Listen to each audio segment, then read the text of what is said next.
All right, it is 8:40. We have been watching over the last almost week now an incredible story playing out in real time. It's absolutely heartbreaking. A 15-year-old boy went to his high school over in Oxford, killed 4 of his classmates, injured 6 others. But where were the parents in all of this?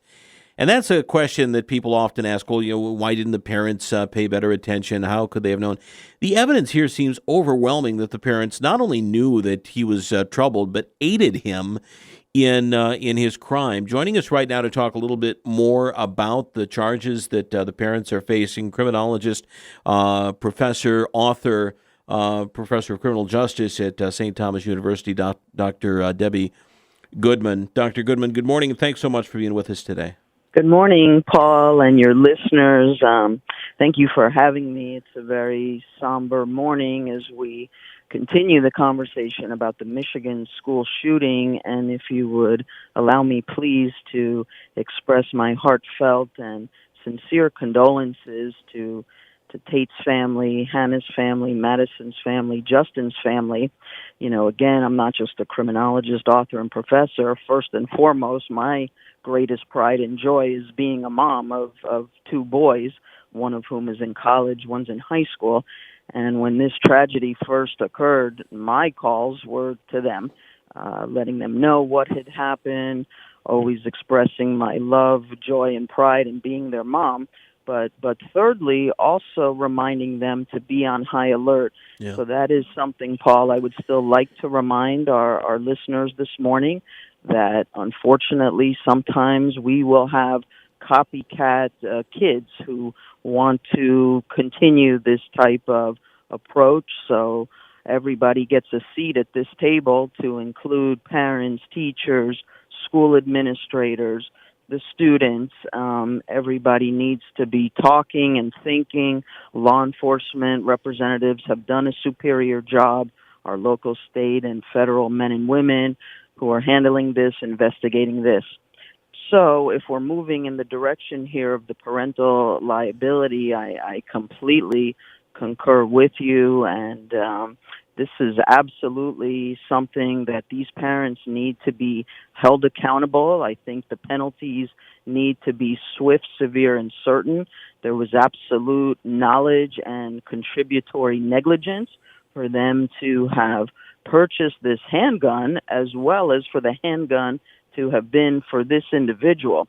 We don't like to glorify these shooters, Paul, as you Right. know, in these high-profile cases. And as a criminologist, the fact that this young man does not self-inflict tells us something intriguing as well, because in a lot of these cases, they will self-inflict, and there has been background of depression, anxiety, and such. But when they don't self-inflict, we tend to think in our world of criminology that they are actually thrill killers.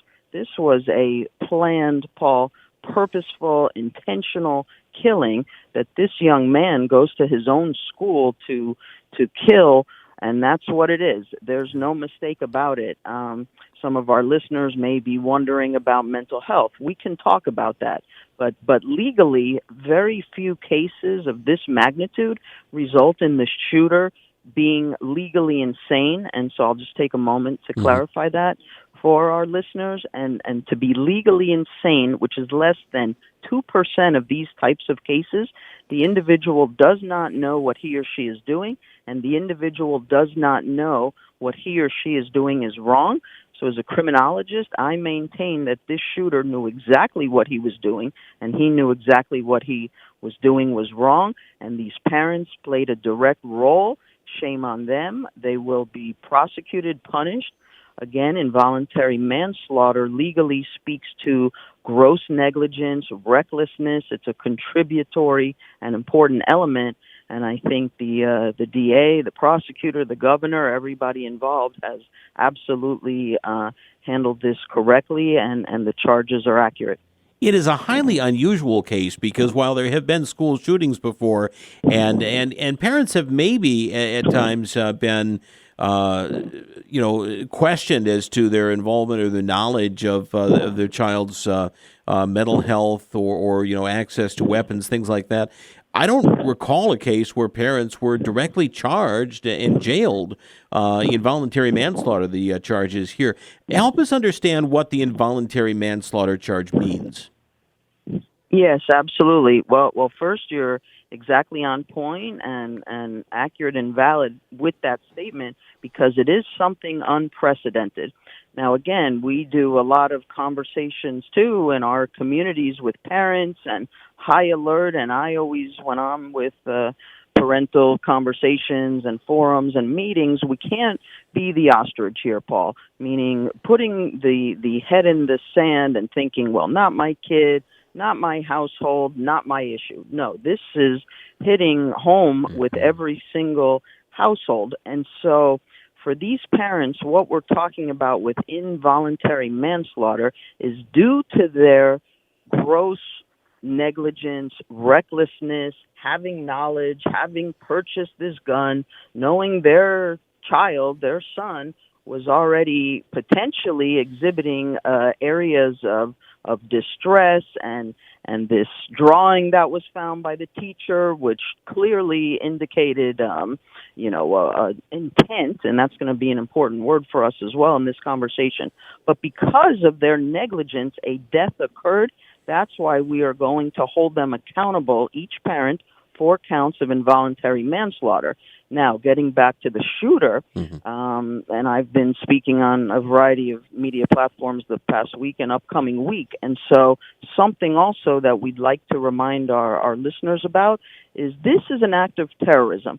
When we think of terrorism, perhaps the first thing or case, tragedy that comes to mind would be the September 11th tragedies. Sure. That is accurate in our category, right, of criminology of terrorism, but that's considered international terrorism. When non-U.S. citizens perpetrate acts of terror against the U.S., this young man goes into the category of a domestic terrorist. Why? Because it's a U.S. citizen perpetrating acts of terror against other U.S. citizens. There are other ways that we will classify this as well because, sadly, tragically, we have 4 decedents. This is also classified as a mass murder. And one more time to remind our listeners about why he will be charged, and again, as a criminologist, I believe accurately so, as an adult, and also with 4 counts of first-degree murder, because first-degree murder has a lot of elements, and we're just checking off boxes, and everything aligns in this case, which is it was planned, it was purposeful, it was premeditated, and there was malice. And so this was not little Johnny or Jenny, let's say, in kindergarten, bringing the gun unknowingly for show and tell, and the gun goes off. No, this had planning and purpose and intent and malice, and those are the 4 elements that the DA clearly sees, and I believe is absolutely correct on this. For him, it's going to be terrorism, 4 counts of first-degree murder. These parents, first-degree involuntary manslaughter, each of whom will face that. And what kind of jail time or punishment is possible if those parents are found guilty on those 4 counts of involuntary manslaughter?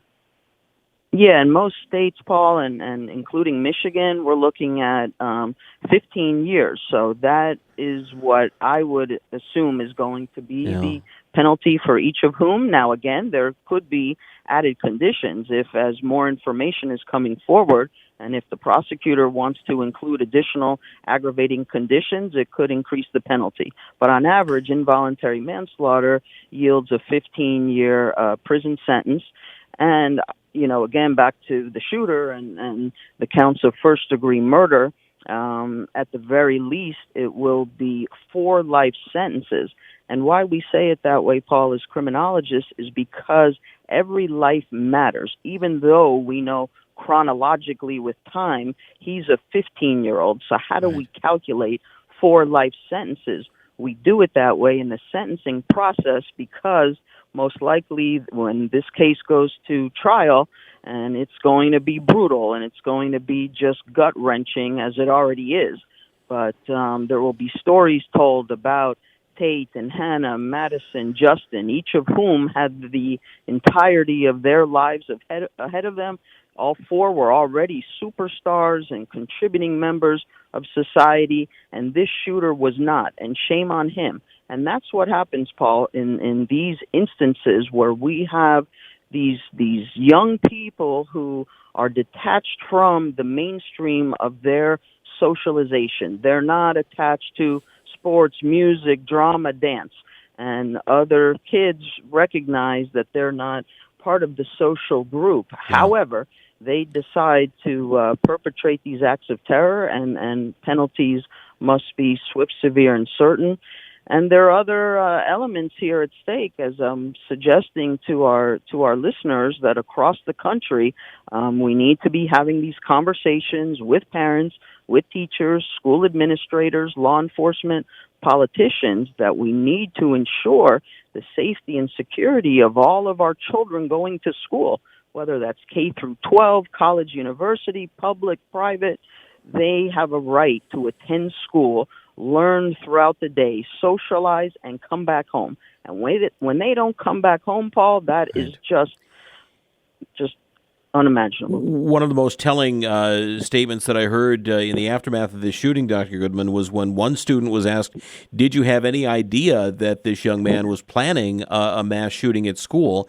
And his response was, and this, I think, tells you everything you need to know about this young man, he said, we didn't even know him. He was unknown in this school. We didn't know that he was planning anything because none of us really even knew him. And I think that says a lot. Right.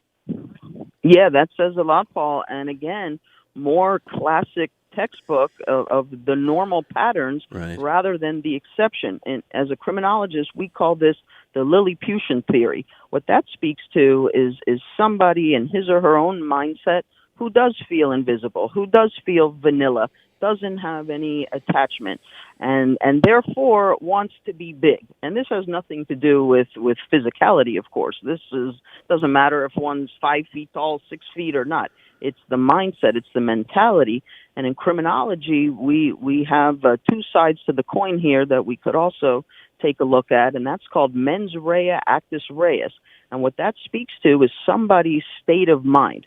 Well, we may not know what's in somebody's head unless he or she expresses it, or there's some social media display, right? So that's the one side. But then the other side, of course, is when they do take action and they act in such a, and let's call it what it is, just a terrorist, cowardice manner. Yet in the mindset of an individual like this, he's thinking that now everybody will know who I am, and we call these people thrill killers. And yes, they do have some sense of very distorted pleasure in having done what they've done. Absolute tragedy. Dr. Goodman, we could talk much longer about this, but I got to let you go. Thanks so much for your time. Really appreciate it. Thank you, Paul. Take care. Bye-bye.